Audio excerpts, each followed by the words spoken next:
โอเคทุกคนเนาะออเดอร์นี้จะเป็นออเดอร์แรกเด้อถ้าว่ามันเป็นลักษณะแบบนี้ค่อยจะตามขายบันหนึ่งค่อยจะตามขายบันหนึ่งเด้อเนาะส่วนเน็ตวอลลุ่มไปออเดอร์นี้มาลองส่วนเบิ่งเนาะถ้าว่าขึ้นมา3เขียวนี้มันจะลงมาแดงบ่เนาะโอเคมาเดี๋ยวเรามาลุ้นมานํกันเด้อเรามาลุ้นมานํกันตามเทคนิคเนาะตามเทคนิคของเราเนาะมาเบิ่งนํกันว่าจะได้ผลบ่โอเคออเดอร์แรกแห้งมานทุกคนเนาะออเดอร์แรกแห้งมานโอเคเดี๋ยวมาเบิ่งนํกันโอ้น่าจะบ่มีปัญหาเนาะถ้าว่าลมอัญญาจักซี่น่าจะวิ่งงามๆให้เฮาอยู่โอเคสวยอ่ะออเดอร์แรกแห้งมานทุกคนเนาะออเดอร์แรกแห้งมานไปกันต่อไปกันต่อเมื่อวานนี้ก็ได้5ออเดอร์ติดต่อกันเนาะแต่ก็ติดสวงแน่เนาะเฮาตามซื้ออย่างเดียวเนาะเป็นขาขึ้นตามซื้อเนาะช่วงนี้ก็เส้นตัวนี้ตัดลงมาเนาะมีโอกาสที่จะเป็นขาลงได้โอเคปั๊มเงินมาออเดอร์นี้ทุกคนก็จะตามขายอีกตามขายอีกนะถ้าว่ามันยังอยู่ในลักษณะแบบนี้เนาะลงมาบ่จำนี่คิดว่าให้ขายอาจจะมีเนาะอาจจะลงมาฮอด3แดงก็เป็นไปได้ทุกคนเนาะ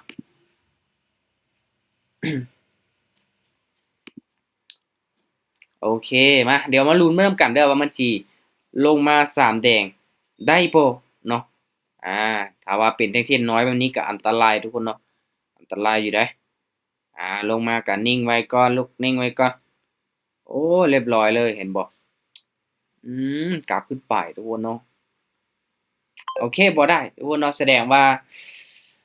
ยังสลับขึ้นไปอยู่เนาะยังสลับขึ้นไปอยู่เนาะโอเคแต่ว่าในลักษณะแบบนี้เด้อทุกคนเด้อเนาะในลักษณะแบบนี้นี่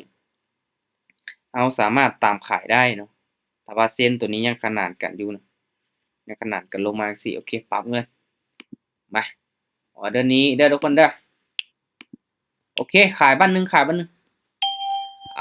ส่วนเน็ตวอลลุ่มคือเก่าเนาะส่วนเนาะถ้าว่าเราได้ส่วนก็ต้องส่วนให้สุดถ้าว่าแท่งเทียนตัวนี้เด้อทุกคนเด้อเนาะมันสามารถทะลุเส้นสีส้มตัวนั้นลงมาได้นี่มีโอกาสเนาะมีโอกาสที่จะปิดแดงได้ตอนนี้ก็เริ่มนิ่งแล้วเนาะมาการสงสัยเวยทุกคนเนาะสงสัยเวยเนาะส่วนนี้มาลุ้นเรื่องกันว่ามันสิลงมาได้บ่โอ้ขึ้นนิ่งแท้เอาเด้อนี่โอ้นิ่งคลิปเลยพวกเนาะเอาเด้อนี่เสมอทุกคนเนาะโอเคโอ้เสมอเสยเว้ยเดี๋ยวเรามาเบิ่งนำกันเนาะรอจังหวะใหม่ทุกคนเนาะก็ถือว่าบ่ออกทุกไม้ก็ได้ทุกคนเนาะบ่ออกทุกไม้ก็ได้โอ้คือนิ่งคักแท้เนาะที่ผ่านมานี่มันก็บ่นิ่งนะทุกคนเนาะมันก็บ่นิ่งปานใดโอเคปรับเงินมาทุกคนเนาะถ้าว่ามันสินิ่งจังซี่โอเคขายลงมาแดงเลยบาทนี้มาตามขายลงมาเบิ่งดูจากบ้านมันลุ้นมานำกันทุกคนเนาะเออตามขายต้องตามให้สุดเนาะสำหรับกรณีตามนี่ต้องตามให้สุดเด้อตามบ่สุดนี่โอ้มื้อนั้นเนาะเสียใจตามบ่สุดเนาะบัดสุดท้ายโอ้เสียดายเนาะไม่วินแล้วเราบ่ตามนี่เนาะเสียดายเด้อโอเคมาน่าจะบ่มีปัญหาออเดอร์นี้น่าจะปิดแดงเฮางามเนาะโอเคสวยเฮ็ดยอกซื่อๆทุกคนเนาะเฮ็ดยอกซื่อๆมาออเดอร์นี้ไปกันต่อเด้อไปกันต่อ20เหรียญเนาะใส่เวจังซี่เนาะพักตูเขียวมีลงแดงโอเคทุกคนเนาะออเดอร์นี้ขายอีกบ้านหนึงสาเหตุที่ว่ากดขายเด้อเนาะถ้าว่ามัน2เส้นตัวนี้ขนานกันนี่มีโอกาสสลับลงมานะเป็นคือแท่งเทียนเขียวตัวนี้เลยเห็นบ่2แดงเนาะขึ้นเขียวเนาะมาเบิ่งนำกันว่ามันสิสลับลงมาบ่ออเดอร์นี้ก็ตามเนาะตามเน็ตวอลลุ่มเลยออเดอร์นี้ตามมางามๆงามๆออเดอร์นี้ปิดงามๆให้เฮาได้บ่เนาะโอเคน่าจะอุ๊ยอย่าลูกอย่าแดงก่อนแดงก่อนแดงก่อนแดงนั้นก็แดงโอ้เรียบร้อยขึ้นไปเสยทุกคนบ้าอันตรายเว้ยพูดนะขึ้นแห้งขนาดบานโอ้ยคิดว่าสิบ่ขึ้นเสยเนาะมาฝากเงินไปต่อเดี๋ยวนี้3เกี่ยวอีกแล้ว ขียวเนาะ3เขียวโอเคทุกคนเนาะตามเทคนิคเด้อออเดอร์นี้ขายวันนึงมาลุ้นมาทำกันว่ามันสิได้ผลอีกบ่เนาะตัวนี้ก็ถือว่า3เขียวลงแดงตัวนี้3เขียวอีกบาทนี้เนาะถามว่ามันยังอยู่ในทรงไซด์เวย์ทุกคนเนาะมันจะได้ผลเด้อมันจะขึ้นไปหลายๆเขียวก็ต่อเมื่อมันเป็นเทรนขาขึ้นเนาะถามว่ามันกลับตัวเป็นเทรนขาขึ้นแล้วอาจจะมีแบบ5เขียว6เขียว7เขียวไปเนาะแต่ว่าตัวนี้ก็มาเบิ่งนำกันถามว่ามันไซด์เวย์อยู่อาจจะปิดแดงให้เฮาได้จังได๋ลูกจังได๋โอเคสวยวิ่งงามๆทุกคนเนาะเห็นบ่ตามที่เฮาได้เว้าเนาะทรงไซด์เวย์นี่เนาะได้ผลนะเนาะทรงไซด์เวย์นี่ได้ผลขนาดเนาะโอเคมาปรับเงินออเดอร์นี้เด้อทุกคนเด้อเนาะออเดอร์นี้โอ้ขึ้นสูงแท้โอ้โอเคทุกคนขายขึ้นสูงจังซี่มาบ่กล้าตามโอ้ยจงไส้ไว้ยาวแถวบ้านนี่โอ้ทุกคนเนาะมีการที่ว่าเทขายลงมาไหมขายลงมาเด้อออเดอร์นี้เสียที่แต่ว่ามันจงไส้ไว้ยาวกับย่านอยู่เด้เนาะมาลุ้นมานํกันว่ามันสินิ่งฮอดตอนท้ายบ่ออเดอร์นี้เพราะว่ามันก็เกินที่แห้งเห็นบ่โอ้บ่ได้ออเดอร์นี้ลงมาตีน่ะทุกคนเนาะเห็นบ่ถ้าว่ามันจงไส้ไว้จังซี่มันมักขึ้นไปเก็บเอาไส้มันเนาะอู้เสียดายเว้ยกดออกเด้อไว้พุ่นเกคุณกันตามที่สังเกตเบิ่งย้อนหลังเห็นบ่เนาะมันจงไส้ไว้ยาวมันจะขึ้นไปนี้โอเคมาทุกคนเนาะออเดอร์นี้เด้อออเดอร์นี้โอเค3เขียวอีกแล้วโอ้เป็นขาขึ้นได้บาดนี้ได้ขาขึ้นแบบนี้นี่โอเคตามขายเอา3เขียวแดงหนึ่งต้องมาแล้วล่ะมาเบิ่งนํกันว่ามันสิได้ผลบ่ออเดอร์นี้ออเดอร์นี้มันสิได้ผลบ่ เพราะว่ามันเกิดมาเทื่อนึงอะเด้ทุกคนเนาะเห็นบ่เดือนนี้ได้ผลละมาออเดอร์นี้โอ้แสดงว่า3 3 3รูปแบบเนาะที่มันเกิดมาเห็นบ่เนาะรูปแบบที่1 3เขียวลงมาแดงได้ผลเนาะตัวนี้3เขียวลงมาแดงตัวนี้ก็3เขียวลงมาแดงโอ้ได้ผลทุกคนเนาะรอบนี้นี่บอกเลยเทคนิคนี้ได้ผลเนาะได้ผลทุกไม้เลยที่ว่าเฮาเข้าไปเนาะงามเลยรอบนี้ก็สุดยอดหลายเดี๋ยวเบิ่งเนาะได้กำไรมาจักเหรียญโอเคกำไรมา70ไปเนาะโอเคออเดอร์นี้เด้อทุกคนเด้อโอเคซื้อออเดอร์นี้ซื้อเด้อซื้อโอ้แฮงขายมาหลายจังซี่นี่มีโอกาสสลับขึ้นไปเขียวอีกได้ทุกคนเนาะเพราะว่ามันลงมาแห้งจังซี่ได้เนาะเพราะว่าโซนนี้นี่เส้นตัวนั้นมันยังบ่ตัดลงทุกคนเนาะถึงแม้ว่าแห้งขายสิมาหลายเนาะเห็นบ่คือที่ผ่านมาลงมาแห้งนี่มันจะขึ้นไปแห้งเนาะมาเบิ่งนำกันออเดอร์นี้ลงมาแห้งจังซี่ต้องถึกแห้งซื้อผลักดันราคาขึ้นไปสวยเรียบร้อยกินเต็มออเดอร์นี้กินเต็มน่างามๆทุกคนเนาะงามเลยโอเคสำหรับการเดินเงินเนาะก็ประมาณนี้ทุกคนเนาะกับการเดินเงินของเฮาโอเคไปกันต่อทุกคนเนาะไปกันต่ออีกจัก3ไม้ซะเนาะอีก3ออเดอร์เอากำไรหลายบ่ได้เนาะโอเคออเดอร์นี้โอเคทุกคนเนาะออเดอร์นี้ซื้อบ้านนี่ซื้อออเดอร์นี้ค่อยก้ำกึ่งเด้อเนาะแต่ว่าค่อยสังเกตเบิ่งออเดอร์นี้เห็นบ่ทุกคนมันเป็นแท่งเทียนที่ว่าแดงแล้วก็เขียวตัวนี้ลงมาแดงอีกเนาะและมันสลับขึ้นไปเนาะออเดอร์นี้มาเบิ่งนำกันว่ามันสิสลับขึ้นไปได้บ่เนาะมาลุ้นเบิ่งนำกันเด้อ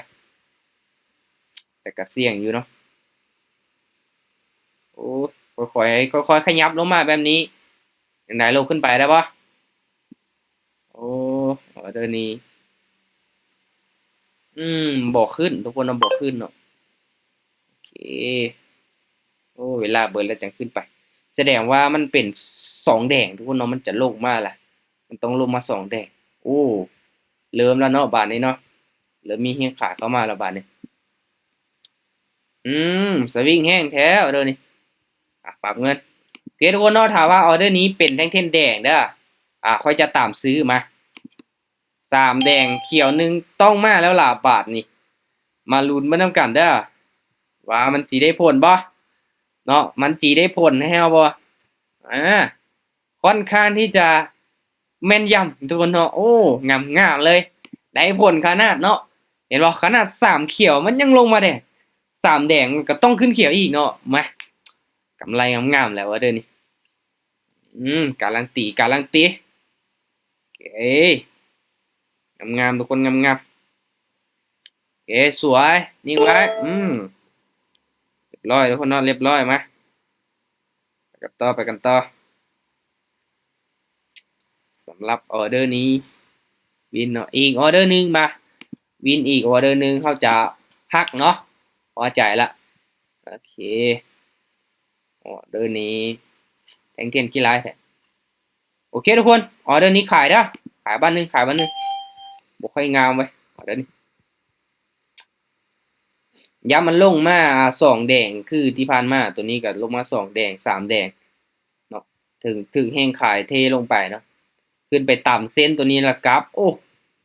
ออเดอร์นี้สลับแล้วที่บานอุ้ยบ่ลงมาเนาะบาทนี้เนาะเว้ยน่าจะเบิดแล้วเนาะ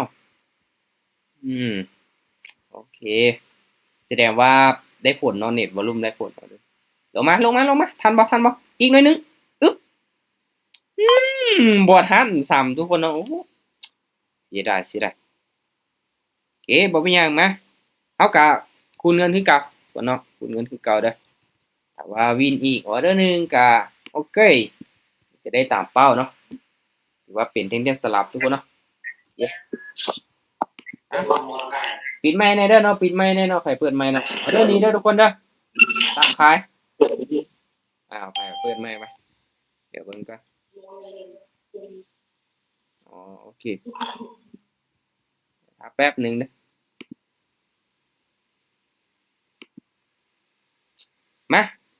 มาลุ้นมาทำกันทุกคนเนาะออเดอร์นี้ว่ามันสีลงมาแดงเฮาได้บ่เฮาตามขายลงมาเนาะตามขายลงมาโอ้เป็นตั้งแต่สลับอีกเนาะมาลุ้นมาทำกันแสดงว่าสลับเนาะไซด์เวย์เนาะจังได๋ออเดอร์นี้โอเคตามส่วนเน็ตวอลลุ่มไปทุกคนเนาะส่วนเน็ตวอลลุ่มไปเนาะถือว่าสลับงามๆเลยเนาะโอเคเสียดายเนาะตามมันก็ดีโอ้แฮ่งซื้อเริ่มเข้ามาแล้วเนาะมาลองมึงดูบาทนี้ทุกคนลองมึงดูออเดอร์นี้เด้อเดี๋ยวค่อยจะลองตามเน็ตวอลลุ่มลองเบิ่งเนาะบ่ออเดอร์นี้โอเคทุกคนเนาะออเดอร์นี้เด้อขายเด้อลองมึงเด้อปกติแล้วค่อยจะตามซื้อเด้อออเดอร์นี้แต่ว่าค่อยตามเน็ตวอลลุ่มทุกคนเนาะเน็ตวอลลุ่ม C ขึ้นไปเด้อค่อยตามขายลงมาเนาะถ้าว่าค่อยซื้อไป2ไม้แล้วปกติค่อยต้องซื้ออีกไม้นี้เนาะเพราะว่ามันลงแดงออเดอร์นี้ก็ลงแดงเนาะเป็นเขียวมาลักษณะแบบนี้เห็นไหมออเดอร์นี้ตามเน็ตวอลลุ่มลองเบิ่งดูได้ผลบ่ถ้าว่าได้ผลเท่าได้ตามเป้าเลยโอ้ได้ผลทุกคนเนาะถ้าว่าลงมาแดงจังซี่ได้ผลนะเน็ตวอลลุ่มลูกพ่อโอเคสวยลายงามๆเนาะรอบนี้บวกมา100กับ20ปลายเหรียญเนาะ126เหรียญทุกคนเนาะว่ามื้อนี้ข้อยเองก็ยังบ่ทันได้มีกำไรนะเนาะรอบนี้ก็เลยเอางบมาหลายก็เลยเอากำไรหลายแน่เด้อทุกคนเด้อเนาะเทรดมื้อนี้ก็ได้ตามเป้าแล้วตามเป้าแล้วเนาะบวกมา100กับ26เหรียญเนาะคือการจะตามเป้าเราเข้าใจก็เดินเงินเท่ากับบ่พลาดเกิน2ไม้เนาะบ่อาจจะมีวินแน่พลาดแน่เนาะพลาดสูงสุดก็2ไม้ไม้ที่3ก็วินโอเคประมาณนี้ถือว่างามๆเนาะงามๆพร้อมนี้ก็ถือว่ากำไรอยู่เนาะก็แท่งเทียนก็ดิดขึ้นดิดลงเนาะถามว่าวิเคราะห์ยากบ่ก็บ่ปานใดเนาะเพราะเพียงแต่มันเป็นแท่งเทียนที่ชัดเจนมันบ่เป็นแท่งเทียนน้อยเนาะหรือว่ามันอาจจะบ่สวิงแบบ1วิ2วิหันนะอันนี้มันก็อาจจะเคลื่อนที่แห้งแน่เป็นบางช่วงเนาะโอเคก็ทุกคนเนาะรายงามๆเฮาก็ตามเป้าคือเก่าเนาะมื้อนี้ก็เวลากับบ่ดีส่ำนี้เนาะโอ้มีสายเข้าทุกคนเนาะมีสายเข้าโอเคถือว่าขอบใจทุกคนที่เข้ามาร่วมเนาะทุกคนเนาะสำหรับรอบนี้ข้อยเองก็ได้กำไรตามเป้าเนาะได้กำไรตามเป้าแล้วก็ทอนเนาะ เอาไว้เป็นมื้ออื่นทุกคนเนาะเข้ามาร่วมศึกษาวิเคราะห์การม่วนๆนำกันได้เนาะจะมีได้แด่เสียแด่เนาะแต่ว่ามื้อนี้เราก็กำไรตามเป้าละพอใจแล้วเนาะบวกมา100กับ20ปลายเหรียญเนาะเราเอาต้นทุนมาก็100กับ10ปลายเนาะ110ปลายเนาะก็กำไร10%เท่านั้นเนาะ10%ของต้นทุนเนาะโอเคอ่ะสำหรับเฮานี้ขอบใจเด้อทุกคนเด้อบ๊ายบาย